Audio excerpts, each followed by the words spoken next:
Let's do it.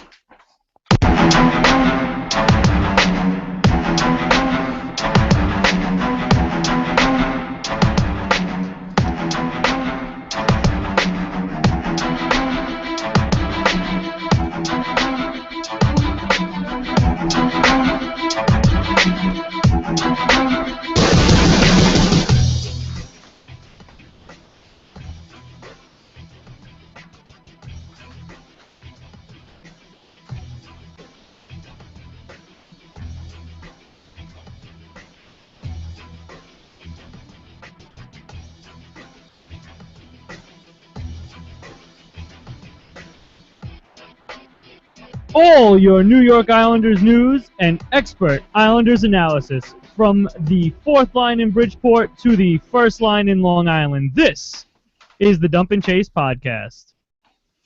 Hello, everybody, and welcome to episode number 26 of the Dump and Chase podcast. I'm Shane Blackburn. You can follow me on Twitter at ShaneBNHL. Alongside me, as always, Andy Graziano at Tasman19. Rich Diaz Rodriguez, you can follow him at RDNHL. And this week's open and intro was Bobby Bourne's Game 5 1983 Patrick Division final versus the Rangers, his end-to-end goal. I figured I'd change it up for you guys a little bit from the Josh Bailey. So, a little bit of a dump and chase change, and a very special one because a big chunk of our show today is going to be with Bobby Bourne's son, Justin Bourne. So I hope you guys are ready and excited for that. That'll come in about 15, 20 minutes or so. We loved it. I hope you guys love it. It was a lot of fun to do the interview. I hope you guys enjoy it as much as we did. So, Andy, Rich.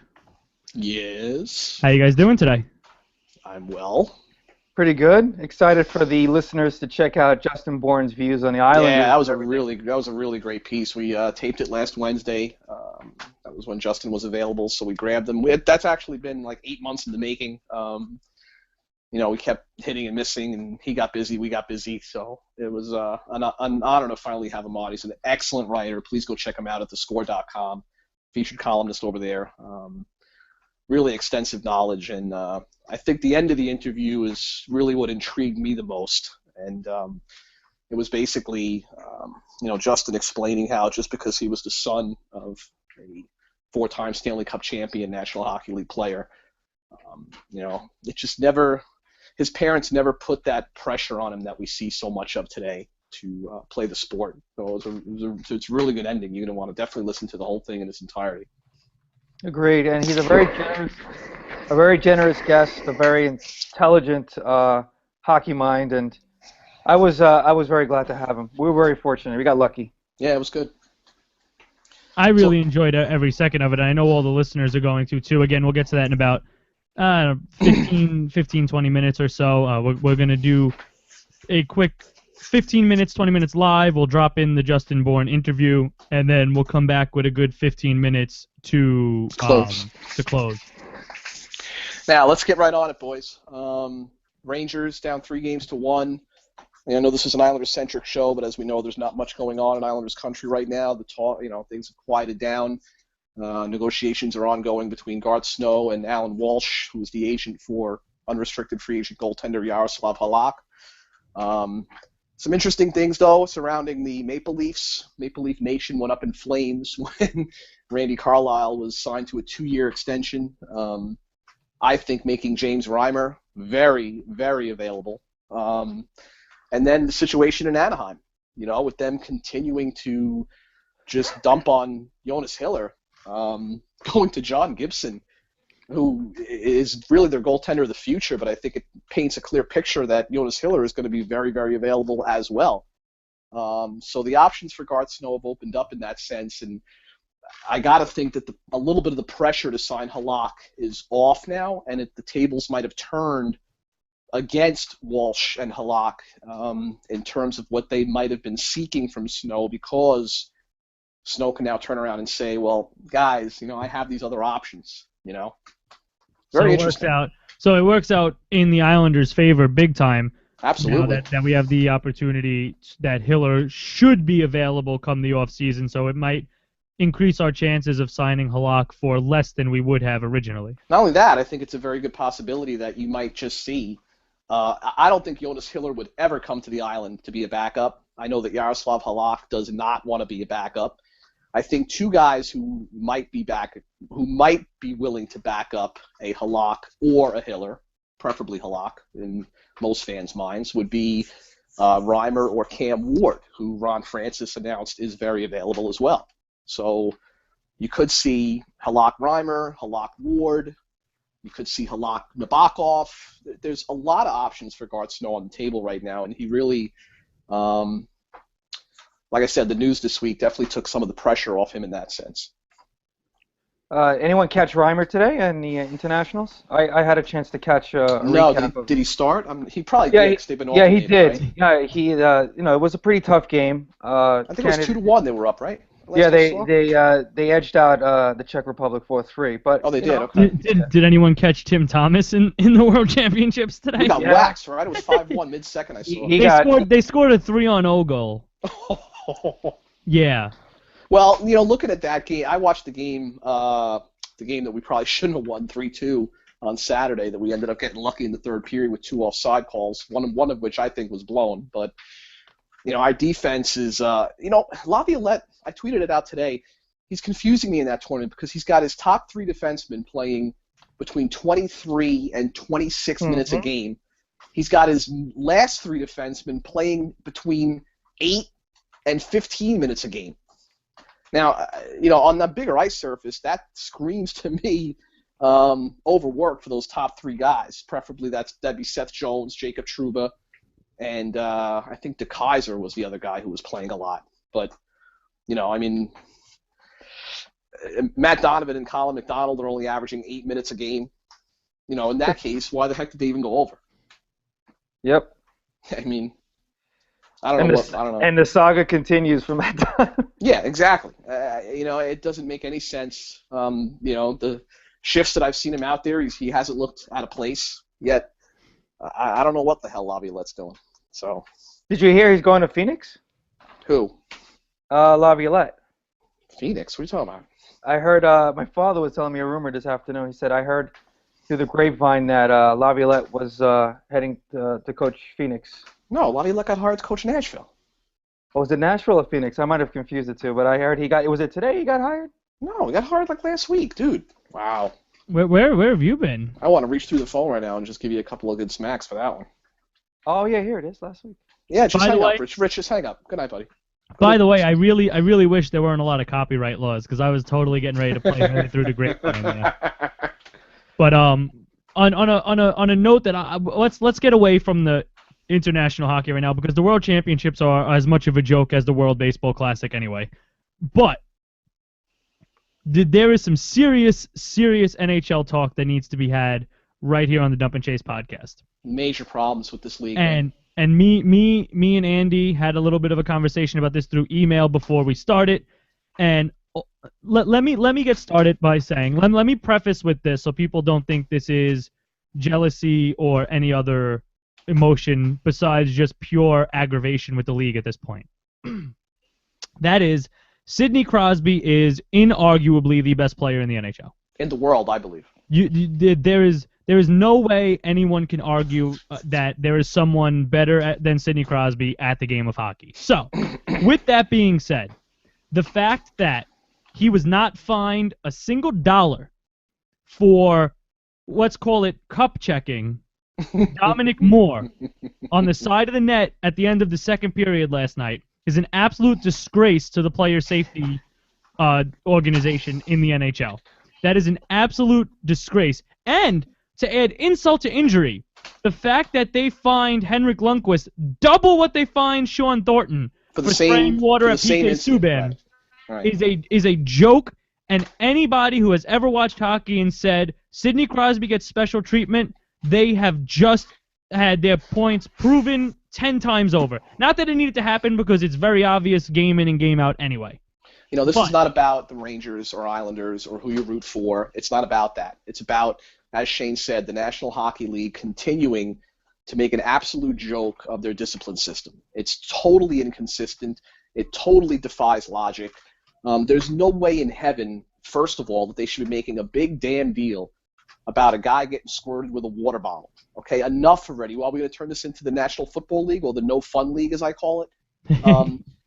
Meanwhile, you have, as you said, Shane, Sidney Crosby, and prior to him, let's not single out Crosby, prior to him, Milan Lucic in the first round did it twice in clear view. Now, if they could go back and review Lundqvist squirting water in little Sid's face, why can't they go back? They can't go back and review a groin spear or a cup check, as you called it. I mean, and then to find Lundqvist double what they find Thornton, and on what basis? And you know what aggravated me the most on that whole play, Andy? The fact that Crosby did it and Moore went back after him.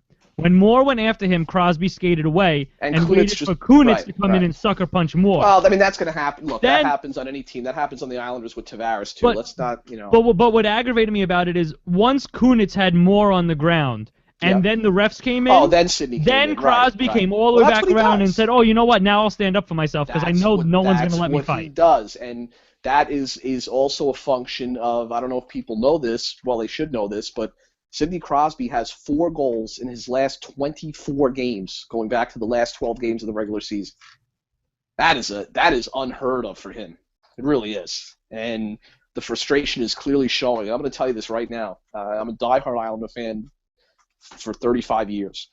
And I'm not, but I also have to be impartial as a hockey observer and as a credentialed journalist. If Crosby doesn't get his head straight in the next 24 hours, there's no way the Penguins win that game tomorrow night. Oh, yeah, absolutely not. He has to get on his game for them. And if they do manage to squeak a win out, they don't stand a chance against Boston the way he's playing. Or Montreal, because God knows who's going to win that series. 3 series in a row, right? The Flyers beat them up and kind of got under their skin. We did it to them last year. This year, they still haven't learned their lesson. They just haven't. I don't know if that's on Blismo. I don't know who it's on. But just boggles my mind. Rich, what do you think?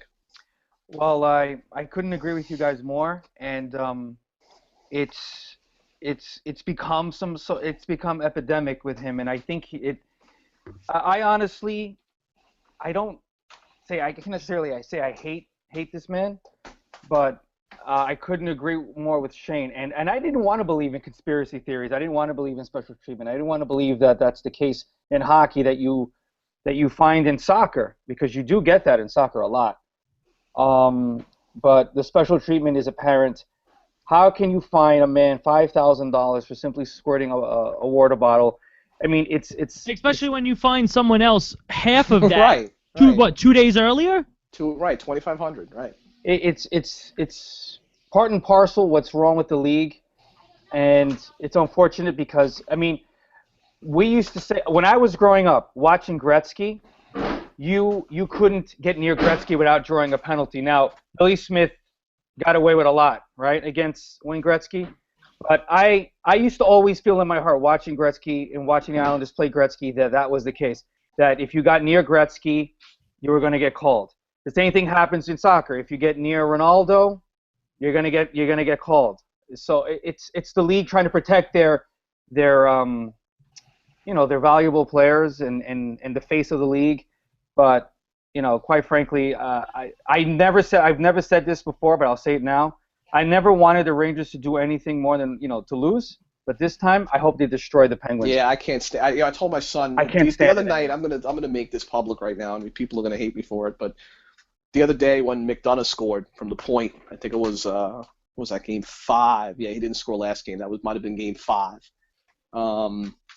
I kind of said, I kind of showed a little emotion. Let's not get crazy. I wasn't jumping up and down with my wife and kid like, true blue.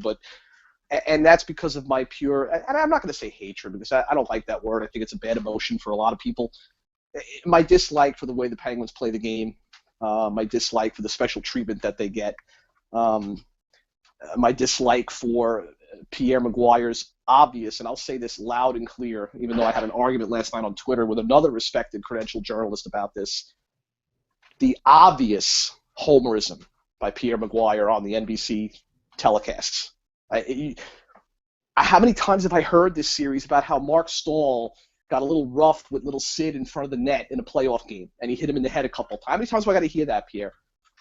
How many times do I got to hear? Game 5 was the worst. When he was going over, like breaking down and doing analysis of the Rangers' goals, it sounded like somebody just killed his dog. It was night and day, the difference in his tone and his demeanor describing the two teams when he was analyzing the play on the ice. And it's like that kid in school, Andy, that gets special treatment from the teacher, and everybody wants to punch him after recess. Yeah, yeah. I mean, look, when we played, Rich, we all played the game as kids. You did, Shane did, I did. Forget squirting water at someone. Man, when we got mad at someone, I'd shoot a rock at someone, a pebble on the street, on the blacktop. It was getting a pebble shot at his ankle. Forget water. When we're making a big deal about squirting water at a guy in a playoff game, come on.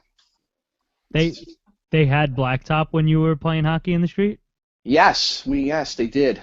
I'll tell you a funny story. Want to know a funny story? My actually friend, Steven Sear, who now lives in upstate New York, a great friend of mine. He was a big John Van Beesbrook fan, so he was our goaltender. And we were playing one night. It was like a week before Christmas. It was cold. We're playing on the blacktop, 9 o'clock at night, just under the street lights. We're playing, and we decided to take one of our breaks. So we all go over to the side, and we're sitting on the curb, just shooting the stuff, drinking water, and whatever.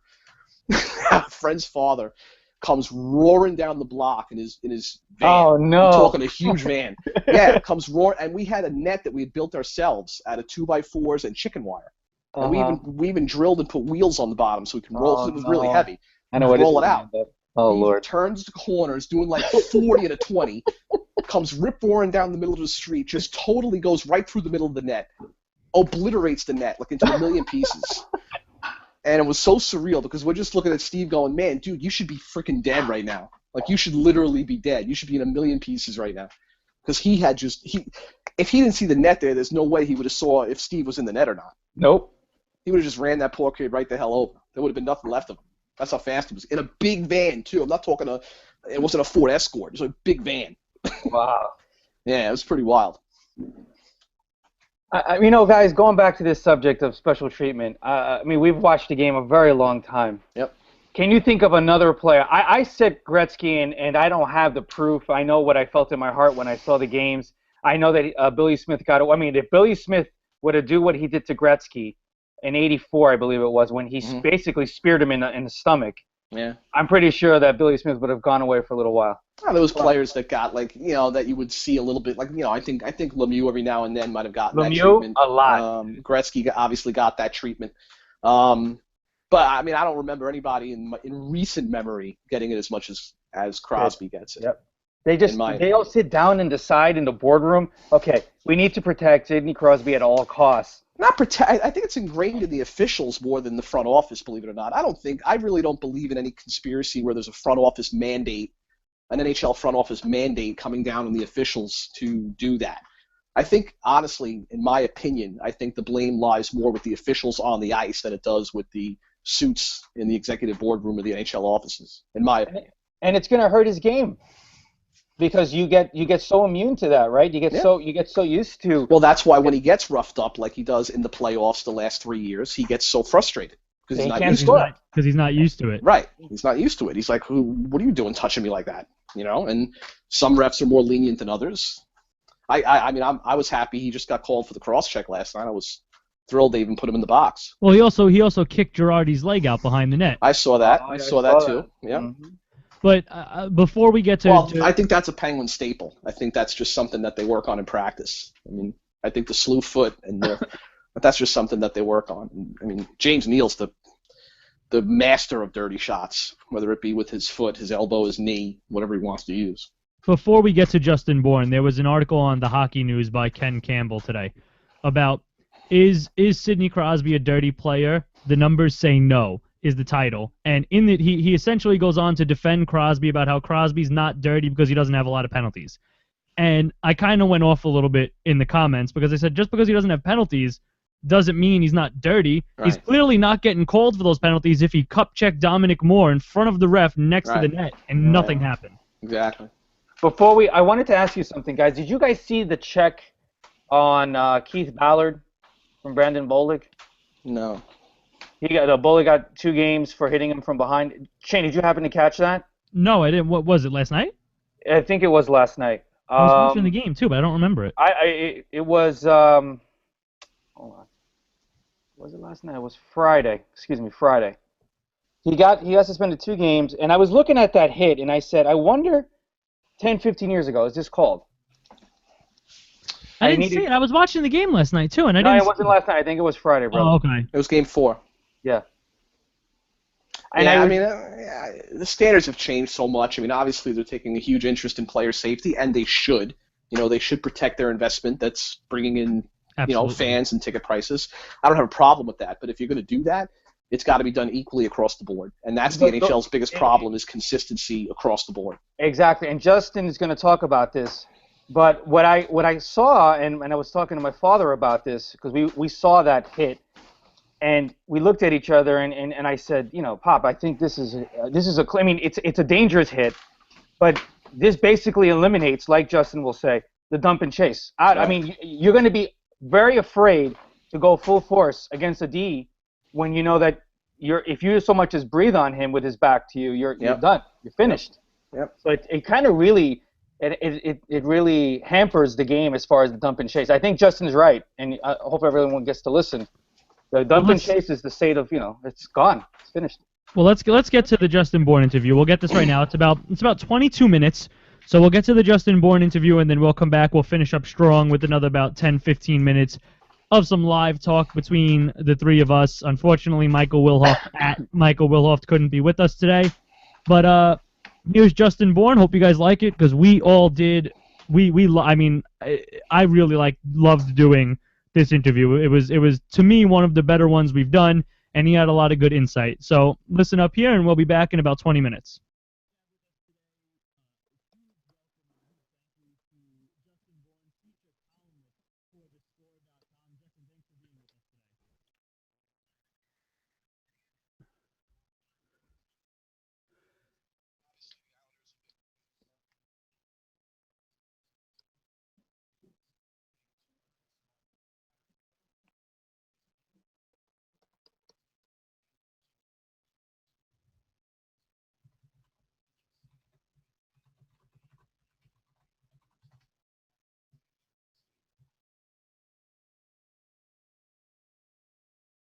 We have with us today a huge welcome and a huge thank you to Justin Bourne, feature columnist for thescore.com. Justin, thanks for being with us today. Yeah, no problem. Happy to have I'm glad you guys had me on. It's been a long time now. So, Justin, let's start off with some talk. Obviously, the Islanders have been in the news a lot lately.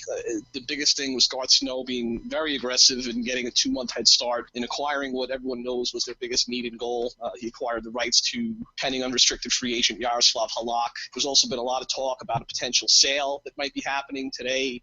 Kind of muted rumors came out about the potential that the sale is done and that it's just waiting for the end, that Gary Bettman's kind of put the wraps on it until the end of the playoffs. Just take us through what your thoughts are, being the featured columnist at The Score, on what the Islanders have done so far, trying to address their goaltending need, and what you guys might think of those potential sale rumors. Well, to be honest, I mean, the developments since the end of the season, as far as the Islanders go, have been everything I could have asked for. I mean, the Islanders, you guys are as aware as anyone. If you look statistically, the goaltending in Long Island has been, it was either 29th or 30th, the overall save percentage in net this year. And the Islanders, they're not that bad. They have a lot of talent, but if you're giving out the next, 60 goals a year because your goaltending is less than average, it's really tough to compete. So trading for the rights to Halak and being given the opportunity to sign him, I think, is tremendous for Long Island. And I'm really happy about it personally. I think if you actually look at it, I would rather have Halak than Ryan Miller, than a lot of the names out there that are being floated around, Jonas Hiller and all that. I really feel like he's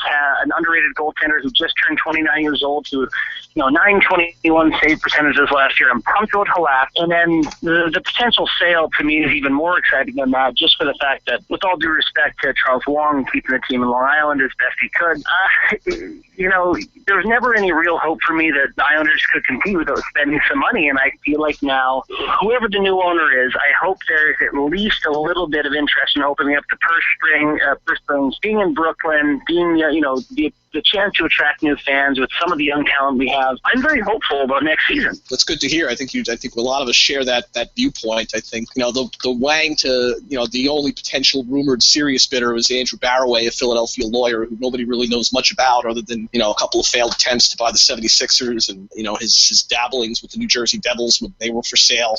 So it is going to be interesting. I think that Garth Snow definitely has the capability to spend some money this year, but as you said, it's nice to get somebody in there that fully opens the strings. What are your feelings on advanced metrics in hockey? One of our other staff writers, Michael Wilhoff, is dying to hear your. Do you think that's going to be something of the future, something that really is used on a consistent basis like it is in baseball? It depends. I think there is a lot of value in a lot of the a lot of the new metrics, particularly shot attempts, which sometimes I think shot attempts, as in, well, of course, he gets misconstrued as a sort of a catch-all for this team is good, this team is bad because they have more shot attempts or less shot attempts. I don't necessarily believe that that's the case. I think in a way it's a plus-minus as a stat. And it's almost like plus-minus just with a larger sample size. Sometimes you're on the ice and the guy gets a lucky shot or whatever, and that's a minus under Corsi. But on the other hand, over the course of a full season, 82 games and all your shifts, eventually I think it does speak to how well you're playing, how well you're controlling play, which side of the ice is the puck at when you're on the ice. And I think it just sort of broadens the sample size of plus-minus, which there's value in that. And, I think there's been a couple of cases where statistics have shown that teams are overachieving despite the fact that they're getting heavily outplayed in that regard, and I think it sort of does tend to even out. It won't always even out, but I definitely think there's value there, and I think it needs to be used with eyeballs. Here's my opinion. It's semi-informed by this statistic, and those combinations, combining those two things, here's my opinion. I don't think one or the other on their own is very healthy.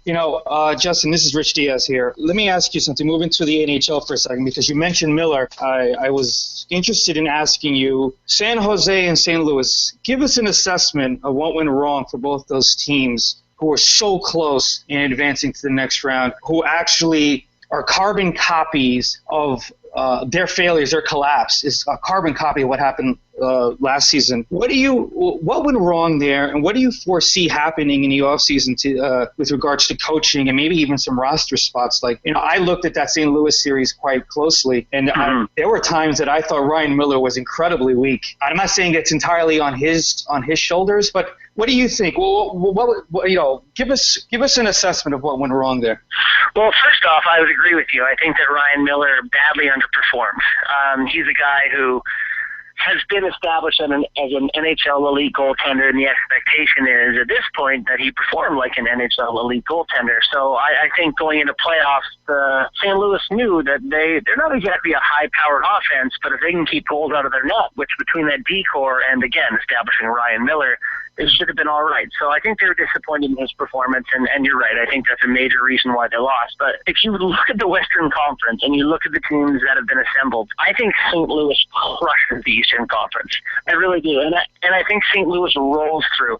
Boston is the exception. I really feel like, I know Boston's down 2-1 to Montreal, who's playing very well, but I feel like Boston is one of the few teams who could hang with the weight, with the heaviness of the teams in the Western Conference. And, when you have that many good teams in the West, someone has to lose. And hockey is a sport that it's not luck-based, but there's a lot of luck involved just in terms of tipping shots and deflections and rebounds. And, a game can be decided, whether it be in overtime or near overtime, by an unfortunate break. I really think that I think San Jose was probably the best team in the NHL this year. I know the regular season didn't dictate that. I know they fell apart in playoffs, but I think that team top to bottom, from Pavelski, Couture, Thornton, Marleau, Boyle, it's just an endless list of talented players. I thought that was the best team, and I think those teams, someone had to lose. They got a little bit unlucky, and I hope that those teams, the people who run those teams, don't overreact and blow it apart and fire people. That's my hope. Yeah, and that's funny because I was going to ask you about Todd McLennan and Dougie Wilson going after, coming out and defending him and saying we can't pin it all on the coach, and also there's just a little bit of a rift there. And I don't know if you heard this. I heard it in New York on ESPN radio that there was a rumor I don't know how valid, that Tortorella was being tapped for the coaching job in San Jose. Did you get any wind of that? No, I didn't hear that, but I have this sort of I'm at a real crossroads because growing up, I grew up very much in the old school era of toughness and blocking shots, and I do believe that is an integral part of a hockey team. I do believe you need to be a tough player. And I do think that coaches can motivate you through, basically fear tactics, which is unfortunate, but I do believe that it's effective because I've sort of been through it. But to me, John Tortorella, he needs to take a year off. He needs to sit back and look at what the NHL has become. And I know this is a bad example because St. Louis lost in the first round, but Ken Hitchcock used to be the guy that everyone on his team hated him. And he's sort of gotten to the point where he's established how younger players are now. Every player on his team was once the best player at some level, and they were coddled by their parents. And I really think that today coaching takes a lot more of human resources and kid gloves than it used to. And I think Tortorella does a bad job of that. I think he's still too abrasive, and he's going to have to learn how to deal with today's talent to be effective. I just want to ask you one more before I go. Who is the one UFA, Justin? Who's the one UFA you covet most this offseason, and why? Oh, would it break everyone's heart? This is the most crushing thing I've ever said. If it's Matt Molson. Yes, I think that would crush everyone. I mean, I understand early in the season when the trade happened, Molson for Vanek, and we gave up those picks. And I say we as someone who's, I'm Islander blood. That was rough. I understand what happened, though, because Vanek, I do believe, is a better player than Matt Molson. I really do. And I think that we all thought the Islanders had a chance this year to compete, especially after giving the Penguins a run in the playoffs the year before. I feel like we thought we were closer than maybe we were. And Matt Molson was an Islander, man. Like, he loved Tavares. He loved Okposo. He loved living on Long Island. He loved being a part of it. And I think that really, really sucked. That sucked for him, Dad. And, the whole Vanek thing obviously didn't pan out, and now it's hurting quite a bit. But going into next year, who else would you want? Who else are you going to get that's a UFA that can score some goals? To me, Molson's a guy. Vanek's going to take a ton of money and go play in Minnesota or whatever. So to me, I'm chasing Molson around the earth. Wow. Well, I'm glad you said that. I'm going to hang my hat on that clock and pass the mic over to Shane. Hey, Justin, Shane Blackburn here, and I want to cycle back to the Islanders with my first question. And I just want to say I would love for Matt Molson to come back to the Islanders. I was all for the trade when it happened, but I would love for him to be back. Looking back at the blue line, the Islanders have a plethora of defensive prospects. Who do you foresee being the biggest difference maker of that Islanders core of defensive prospects? Well, I think we're at the point where we've pushed Travis Harmonic from prospect to there now. He is. I really believe that his contract in maybe 8 minutes is going to be looked at as one of the most ridiculous contracts in the NHL. Is it $2.7 million? Is that his cap hit for like 7 years? Yep, I believe so. Yes. His agent should be fired on the spot. He should probably make $5 to $6 million for the next 8 years. So immediately we're taking money out of Travis Harmonic's pocket, and John Tavares should be making 10. So again, there's a lot of players who have amazing contracts. Defensive-wise, I don't know. Personally, I don't love Hickey. I know I liked McDonald, but I had a personal relationship with, so I was a little bit biased. And it's tough call. I'm really hoping that. Sorry, is it Griffin Reinhardt? Is that his name? God, it's been a while. Yeah, I'm really hoping that he's the guy. I really feel like he's the brightest thing we have in the tank there. I think a lot of us agree with that. A lot of us are very high on Griffin and hoping he brings it to the Islanders in the beginning of the season rather than any time in Bridgeport. I want to shift to the NHL and the playoffs here, and I just want to ask, if Montreal is able to pull this off and they happen to make it to the finals, what would it mean to Canada for the first time in 21 years to bring the Stanley Cup home? Nothing. It was absolutely nothing. It's like the most over-mythologized thing that, like, Canadians are like, oh, well, it has been a long, long time since there's been a cup in Canada, but no one wants it to be someone else's city. Like, no one. Like, Calgary, if Edmonton wins the Cup and Calgary is sitting there, no one is cheering for Edmonton. They're rooting harder against them than anywhere else. I think every single team or every single Canadian franchise would rather have an American team win it than another Canadian one. They all want to be the heroes who bring it home. And there is, I'm up here in Toronto now after living in Phoenix, and there's articles in the paper. Everyone in Canada should get on board with Montreal. Everyone up here is completely opposed to that. Because to hell with Montreal. So, there's definitely no unity in Canada. Everyone wants to do it themselves. No one wants to do it as a country. Knowing no one outside of Montreal wants them to win, do you think they have what it takes to beat Boston and go the distance? So I do think they have what it takes. Hypothetically, hockey, there's a lot of lucky bounces and such. I think they could feasibly get it done. But Boston is a better hockey team, and it's not close. It's really not close. I mean, I can't really name a position or a way that I think that Montreal is better than Boston, but for whatever reason, and this goes back to old school hockey, Montreal just has Boston's numbers. They make them crazy. You can see Emelin making Lucic crazy, which Lucic shouldn't even bother with a guy that far below his level, but it happens, and I think Boston's definitely the better team, but I think Montreal could feasibly get by them. And if they get by them, who knows, right? I mean, who knows between New York and Pittsburgh and Montreal could name a few of those, but I don't know. Well, I think that's such an outstanding point to make. I think, hockey is a game where it's not played, obviously, by the book. It's not played by the stats. It's not played by the average size and weight of a team because, I'll go way back here since we are an Islanders, site, and I'll go way back to, 1980 with the, famous Bobby Nystrom goal when we beat a team that we had no business even being on the ice with. That team won 20-something straight games that year. We had no business being on the ice with that Flyers team. That Flyers team was amazing. Yeah, no, if you look back at it, you look at the Carolina Hurricanes won the Cup in 2006.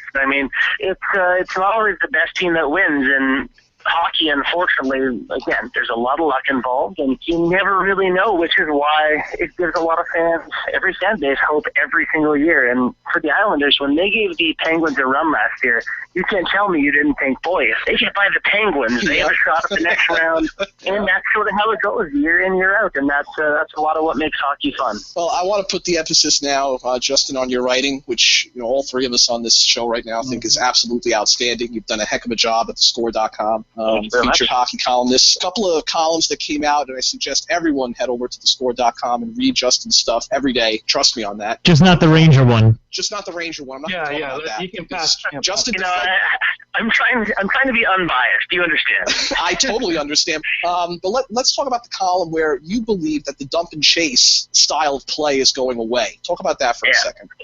Going away. If I regret one thing from that column, it's the word imminent, because I don't believe it's imminent that the dump and chase is going away.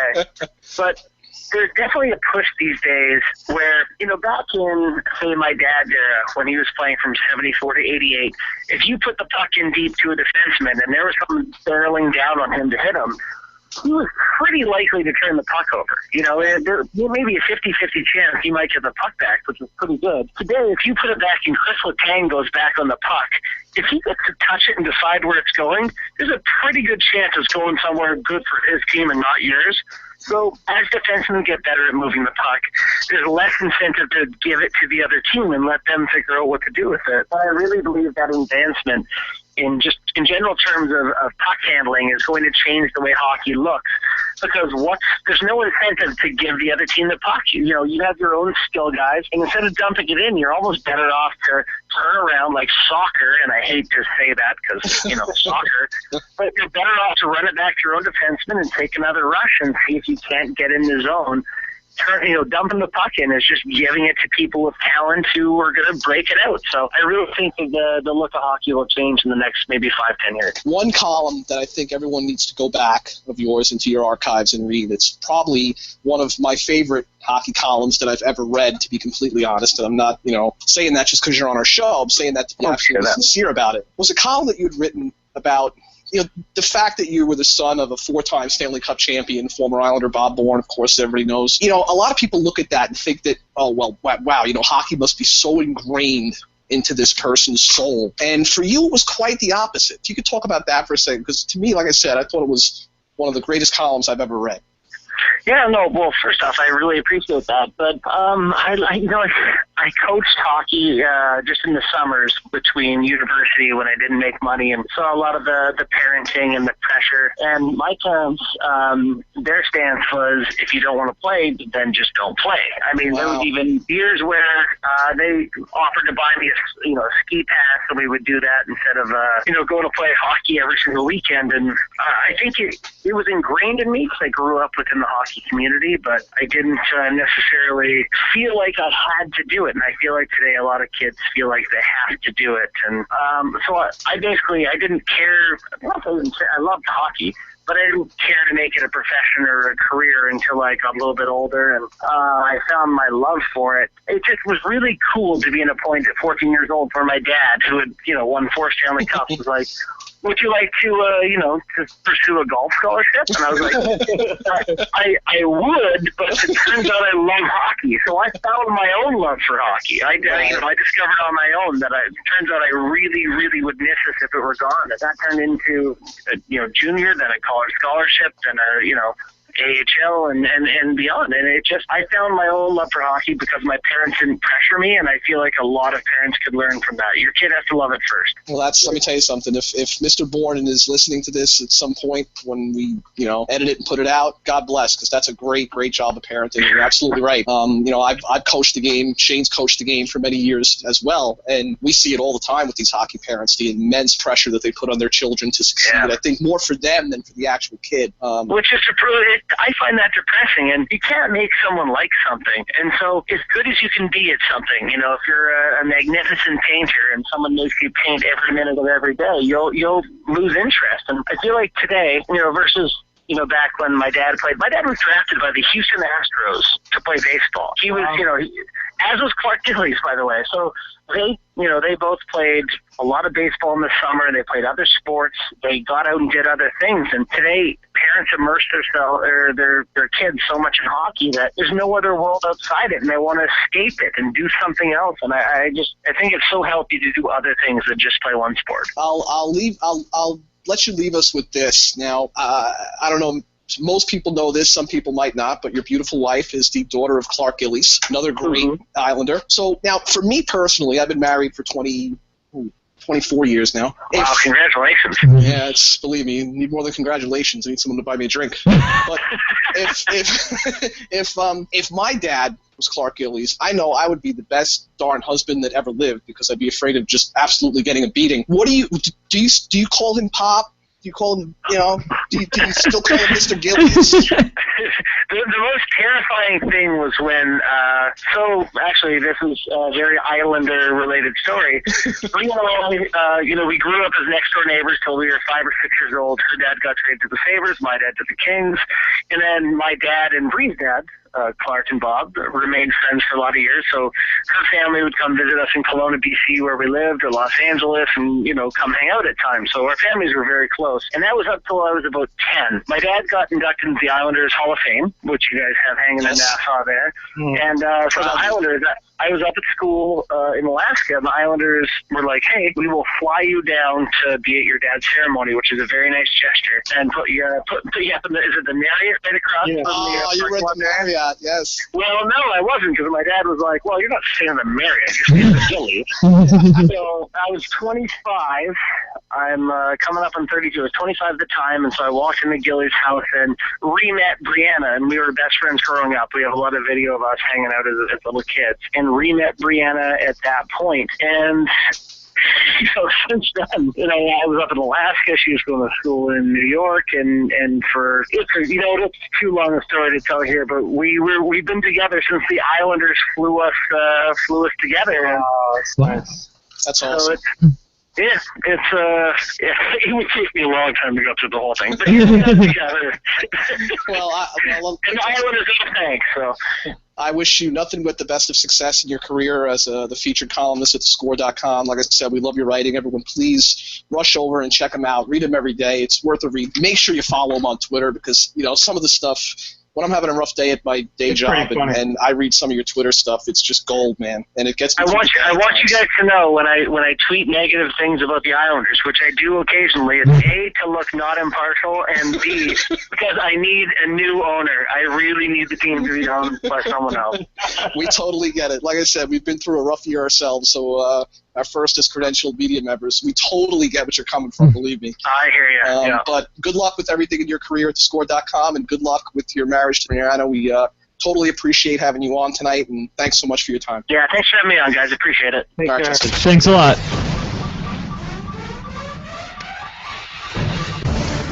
The Jump and Chase podcast is in no way affiliated with the New York Islanders, Bridgeport Sound Tigers, or the National Hockey League. The views expressed by the hosts, Pat, and guests are their own.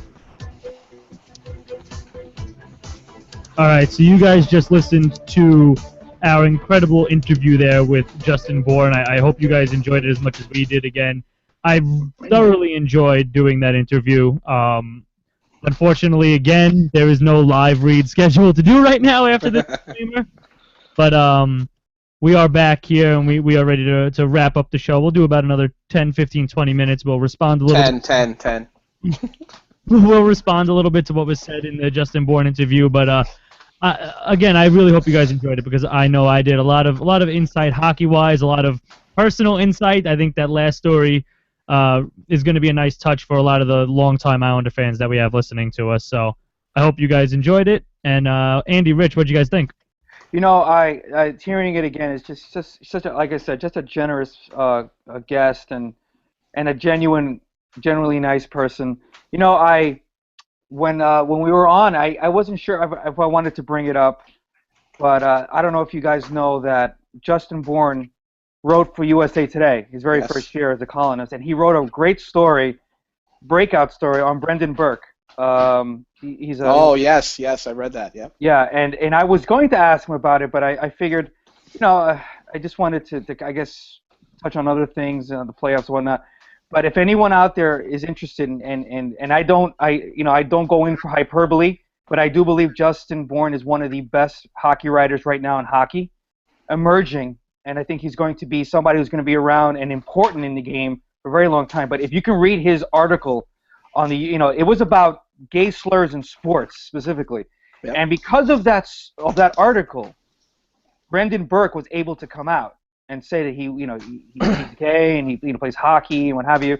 I mean, that poor child, he died unfortunately in a car accident, but his father was able to start a community for athletes who are trying to come out in playing professional sports and getting advice and what have you.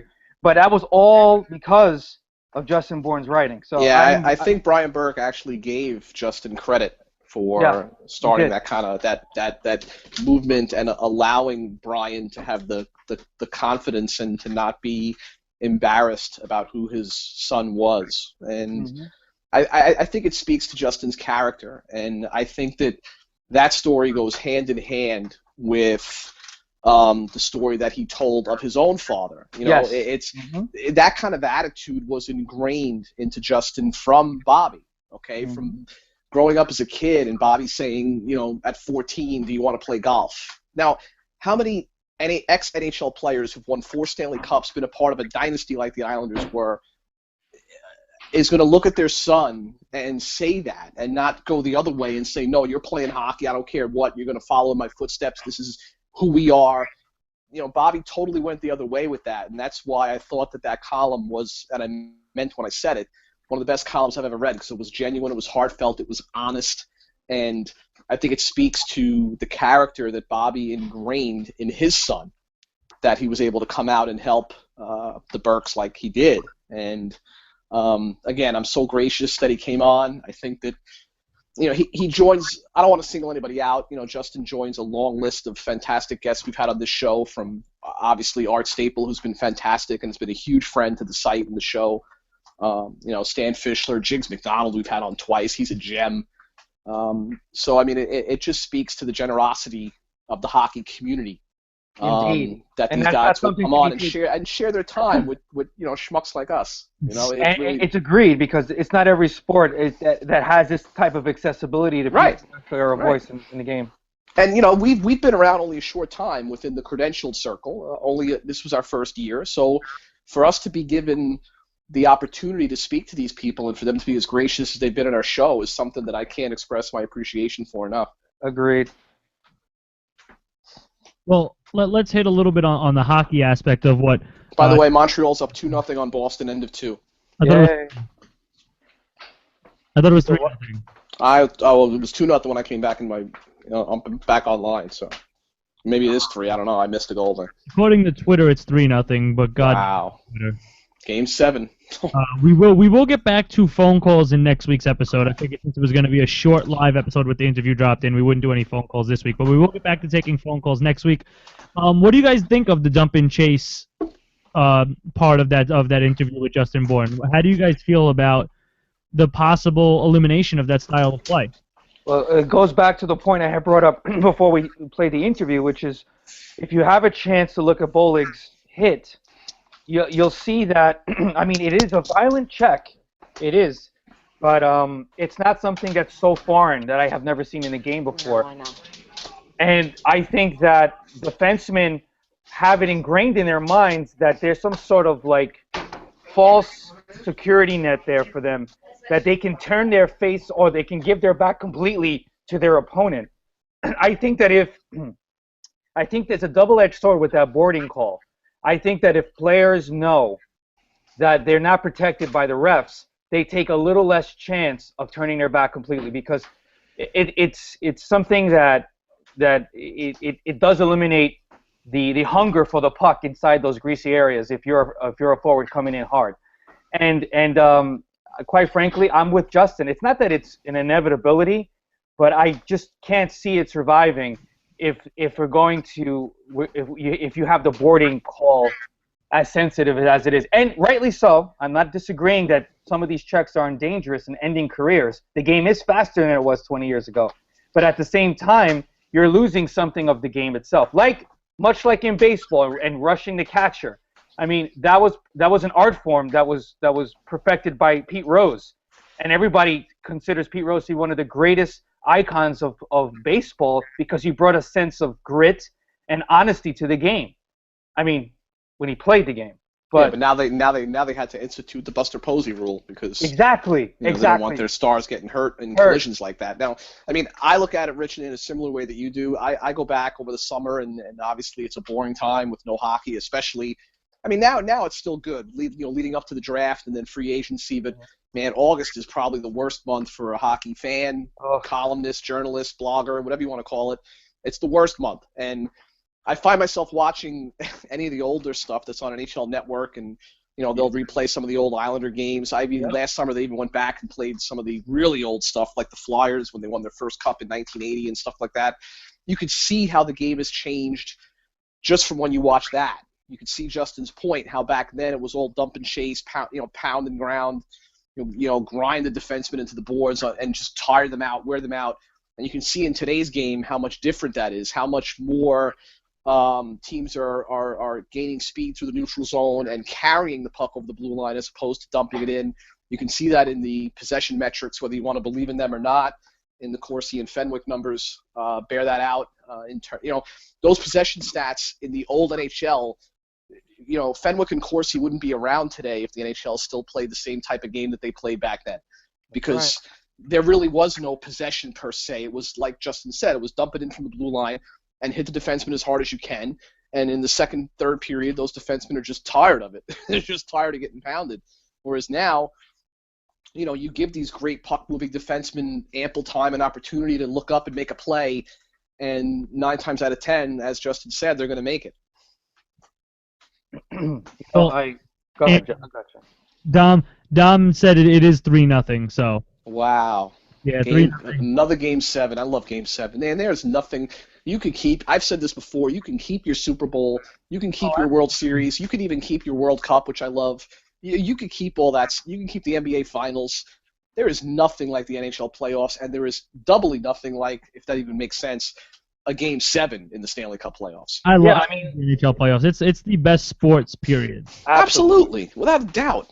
It's just the ultimate in competition. And when you see, like I said, what we saw, the storylines last year with Gregory Campbell and Patrice Bergeron, and when you see what these guys, and I don't know if you remember, I'm not sure if it was last year or if it was the first Chicago, I think it was the first Chicago Cup run, wasn't it, when Duncan Keith got like his whole front grill knocked out when he took a puck in the mouth, and Oh yeah. he's back playing the next period. I mean, Rich Peverly, God bless him, having a heart attack on the bench, and he's in the locker room getting treated. He's like, when can I go back out? I mean, come on.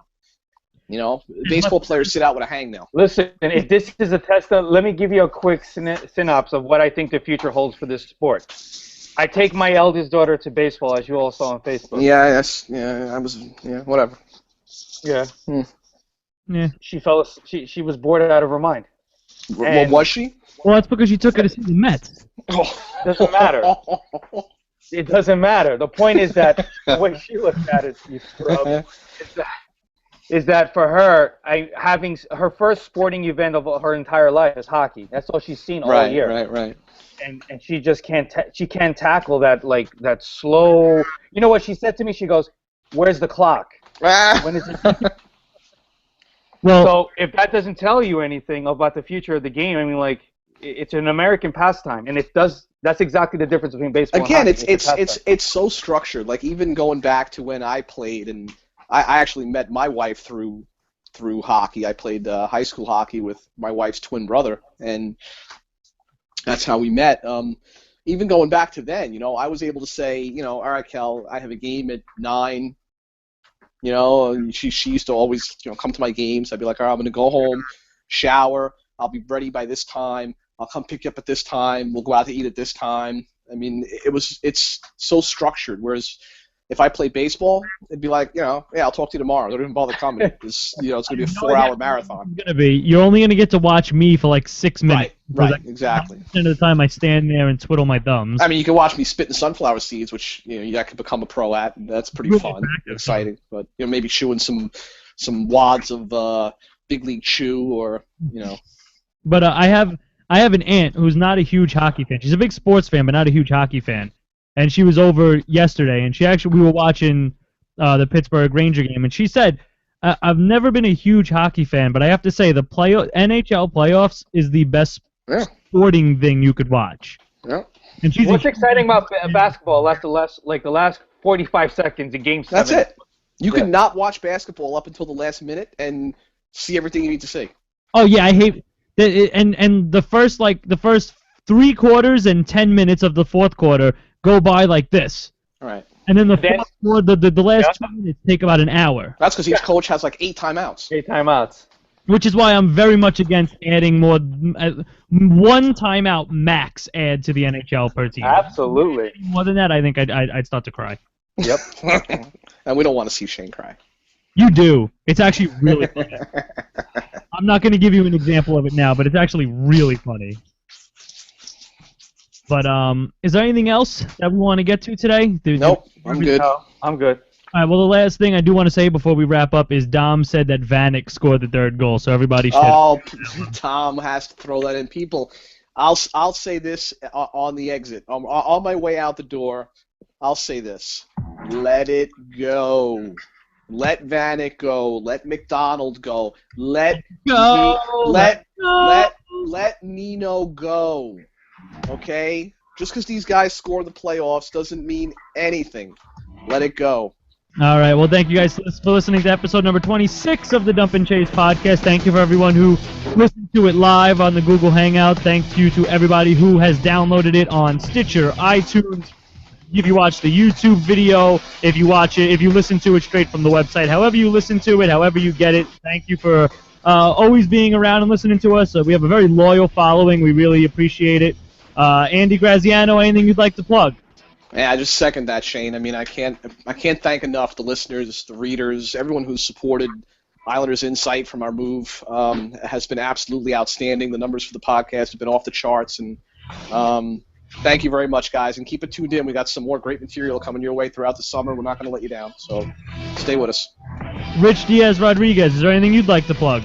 No, I just want to thank you guys, as always. Thank you guys for making this wonderful. Thank you. All right, so make sure you keep checking us out. IslandersInsight.com, the Dump and Chase Podcast.com. Follow us all on Twitter. You know the handles. Next week, we'll get back to taking some live calls. I hope you guys enjoyed the Justin Bourne segment. Until next week, I'm Shane Blackburn. He's Andy and Rich. Unfortunately, we were missing Mike today. And I don't know. Let's go Blackhawks. Yeah. Oh. Yeah, boy.